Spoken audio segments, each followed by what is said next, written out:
Баршаңызға сәлем, сіздермен қатар Бек Сағыныш. Бүгін өзімнің каналымда көпшіліктің жүрегін жаулаған сникерс тортының жасалу жолымен бөліскім келеді. Қажетті ингредиенттерді әдеттегідей видеоның астындағы описаниеге қалдырамын. Алдымен торттың коржын дайындаймыз. Ол үшін құрғақ ингредиенттерді бөлек араластырып аламыз. Яғни електен өткізілген ұн, какао, қант және де ас содасын.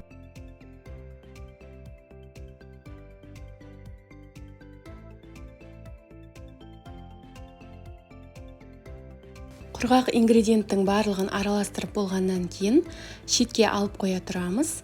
Енді бөлек таза ыдысқа сүт, жұмыртқа және де ерітілген немесе бөлме температурасындағы сары майды қосып араластырып аламыз.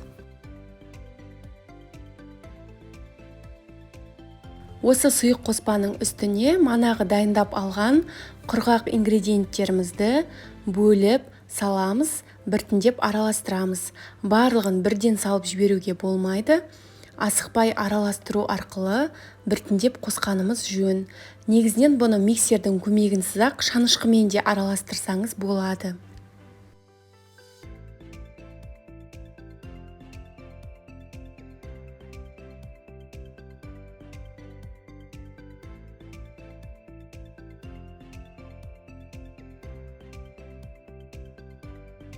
Барлығын жақсылап араластырып болғаннан кейін 1 шай қасық уксус қосамыз.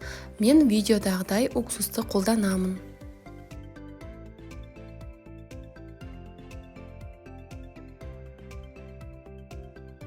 Осымен біздің корждың қамыры дайын. Енді формаға құямыз. Менде форманың диаметрі 18. Астына 2 қабат қылып фольганы ораймын. Бірінші қабатын мұқият ораймын, кейін екінші қабатын дәл солай орап шығамын. Жаңағы дайын болған қамырды салып, қызып тұрған пешке 180 градусқа 40-45 минут пісіріп аламын.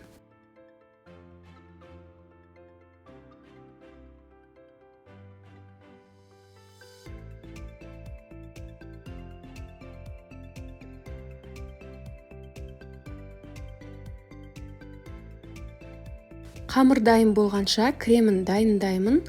Ол үшін маған творожный сыр және де сап-салқын сливки қажет болады. Және де міндетті түрде електен өткізілген қант ұнтағын қосамын. Жақсылап біркелкі болғанша миксерлеймін. Ешқандай түйіршік қалмайтындай тегіс етіп миксерлеуіміз қажет.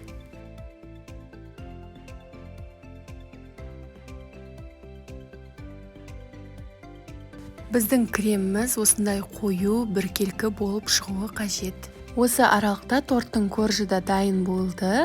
Алдымен толық суытамын. Шамамен 40-50 минуттай уақыт кетеді. Кейін видеодағыдай пышақпен жан-жағынан ашып, формадан босатамын. Енді осы піскен коржымызды 3 бөлікке бөлемін. Дәл осы рецептпен коржын жасасаңыздар, өте ылғалды, жұмсақ және де ерекше дәмді болып шығады. Міндетті түрде жасап көруге кеңес беремін.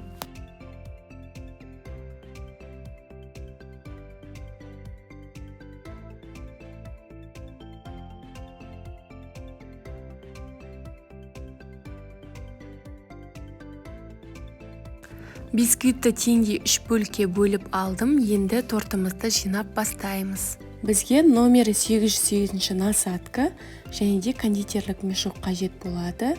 Барлығын видеодағыдай салып, дайындап аламыз. Кейін дайын тұрған карамельге орешканы салып, араластырып аламыз. Карамельдің жасалу жолы менің каналымда бар. Сіздерге төменге ссылкасын қалдырамын.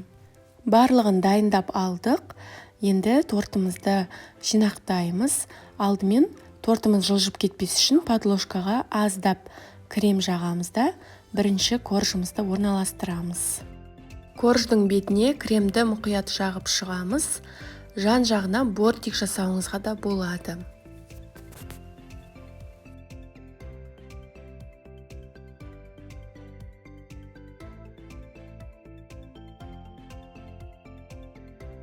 Екінші коржды қойғаннан кейін жұқалап кремді жағып шығамын, және де жан-жағына шеңбер, яғни бортики жасаймын.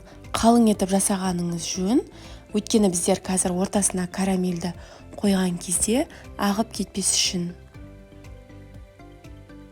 Карамельді жағып болғаннан кейін үшінші коржды қойып, кремін жағып шығамыз.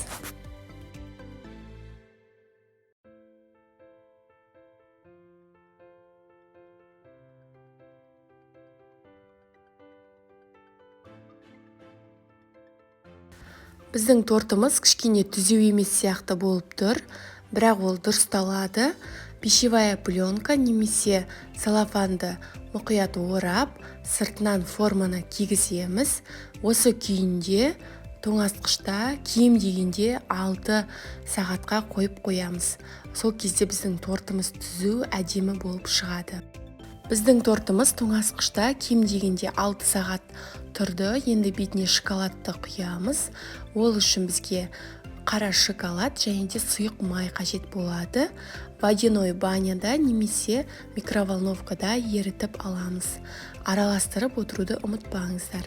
Біздің шоколадымыз толық еріді. Енді үстіне ұсақталған жаңғақты салып, араластырып аламыз. Осымен біздің торттың бетіне құятын ганаш дайын болады. Тортты тоңазытқыштан шығарып, формадан босатамыз. Менің тортым тоңазытқышта 1 түн тұрды. Осылай кемінде 6-8 сағатқа тоңазытқышқа қоятын болсаңыз, тортыңыз тегіс әдемі болып шығады. Ганашты құйған кезде айналаны бүлдірмес үшін осылай етіп целлофанды мұқият кигізіп аламын. Ганашты үстінен құйып, спатуланың көмегімен тегістеймін. Сізде спатула болмаса, пышақтың көмегімен де жасасаңыз болады.